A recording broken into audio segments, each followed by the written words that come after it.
You know, you mentioned the detail orientation, and I know from firsthand experience dealing with the current Mayor Daley, people don't understand. He has a tremendous command for detail and is willing to show it. Anytime you mention any park, or he knows in detail everything surrounding it, and you talk about it. I remember I was in a meeting with the head of the Shed Aquarium, and the mayor started asking why his certain flower beds had died out 2 years in a row, and was he using the right fertilizer, and he had a soil test.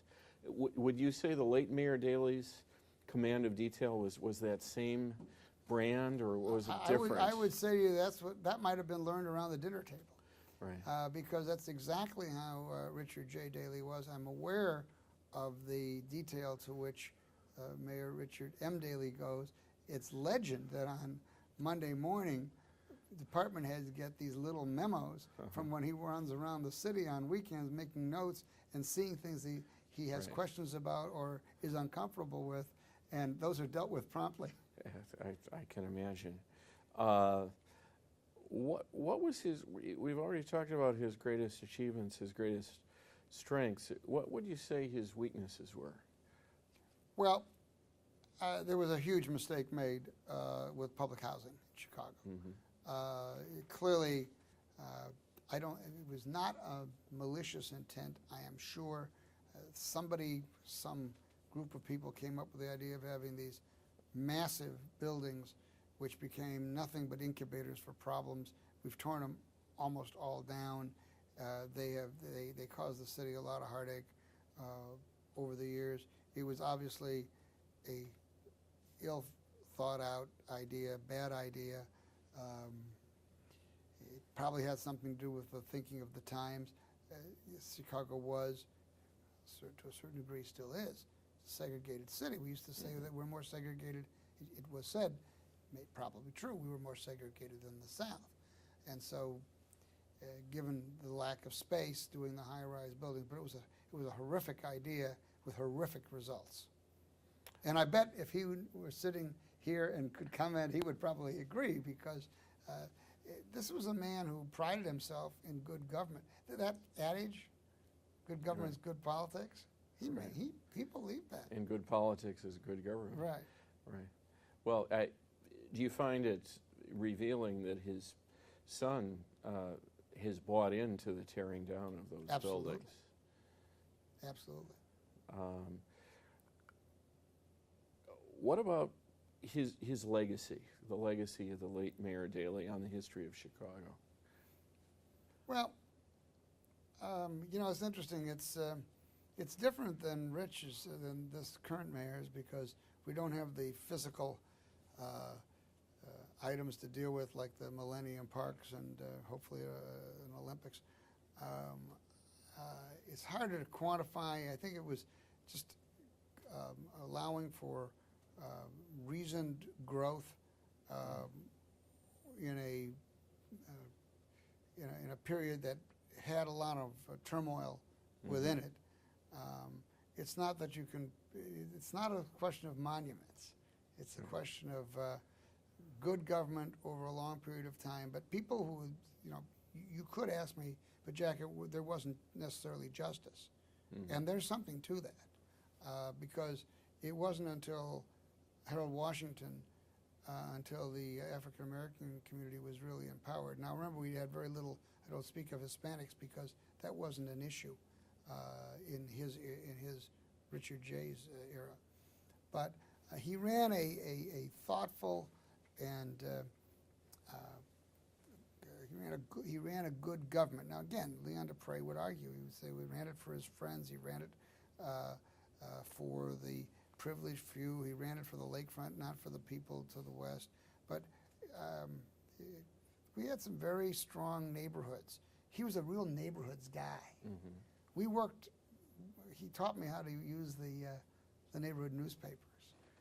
I did other campaigns later on. I always focused on the neighborhood newspapers. Oh, interesting. Because you can get things into the neighborhood newspapers that you'll never see in the papers, even pre-bankruptcy.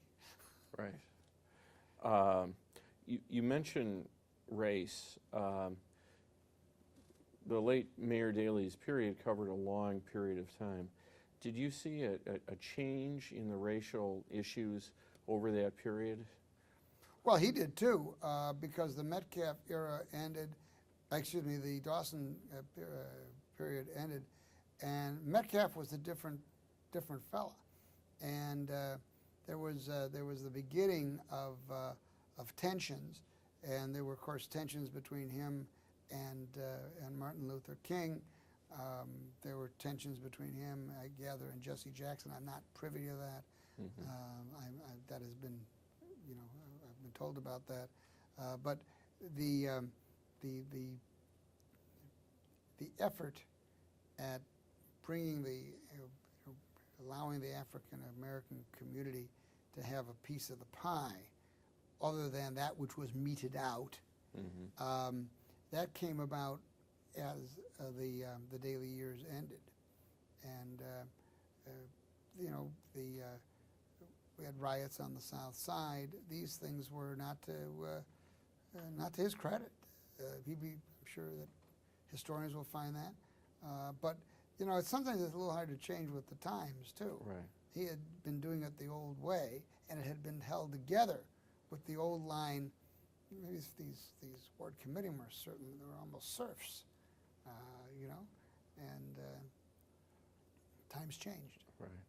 Now, there had been African Americans in the city council. Sometimes they were called, what was it, the Silent Six? You know, there were certain African American, right. He owned them. Right. And you know, it wasn't that there was an assertive African American in the city council probably until, doing a blank on her name now. Just died about a Dorothy year. Tillman? No. Before then? No. Before then, yeah. I'm sorry, I'm doing a blank on the name. Right. But you know, the very fact that I there know who was you an mean. articulate black woman who didn't Right. go along with the entire program is, you know, was remarkable, because he owned the black community. He owned the committeemen. The committeemen either were the aldermen or owned the aldermen. And in some places, those black aldermen were owned by, I mean, Bernie Nystine was a committeeman of a black ward. Right. He's a white guy. Right, right. But the alderman was owned by the Daley Yeah, now you say owned. Let's, as historians would say these days, let's unpack that term a little bit. What were the levers of power jobs that he had? Jobs? money and jobs. I mean, Right. these people were paid to be part of the organization. Not that their salaries were that great, but you know, I'm sure a lot of them were also subsidized through the ward organizations, and part of it is driven. Every politician's life is in part driven by ego. So I mean, they had a place in the sun. These aldermen, Right. but they weren't asked to be independent thinkers, Right. or allowed to be independent thinkers. Right. And the view of the voters during that era was one of was this a bargain, a situation that they were happy with? But I don't know if it was any bargain at all. Right. I mean, I think it was a fact of life, and it was, you know, it's perhaps like this area we're in now. You know, people have enough difficulty in their lives not to worry about things that they don't feel they have any control over. And this has been such a historic, long time circumstance that the white politicians were, you know, the leaders, and they had some black soldiers in the army, and they were allowed to rise to a certain level, because, you know, Dawson was a powerful guy in and of himself in the Congress, Right. on the South Side, but you know, he was never going to be mayor. Right. And Harold Washington changed all that. Right. And we're not talking about Harold Washington. Not yet. No, not yet. You know, the term clout. I wonder if you have a definition of clout. Well, my first thought on that, I always deny I ever had any, but the people think that if you're able to make things happen, it's not necessarily pejorative. It's the ability to make things happen with political people for whatever reason. You know, the ability to pick up the phone and get a bill passed, or pick up the phone and get a job if you're a committeeman, or pick up the phone and get a contract for a friend, which was going on all the time in those days. Very little oversight on city contracting. That's clout, being able to use the political system to one's advantage on a personal basis, separate than the ordinary citizen can do. Right.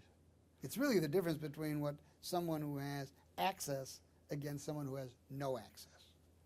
Right.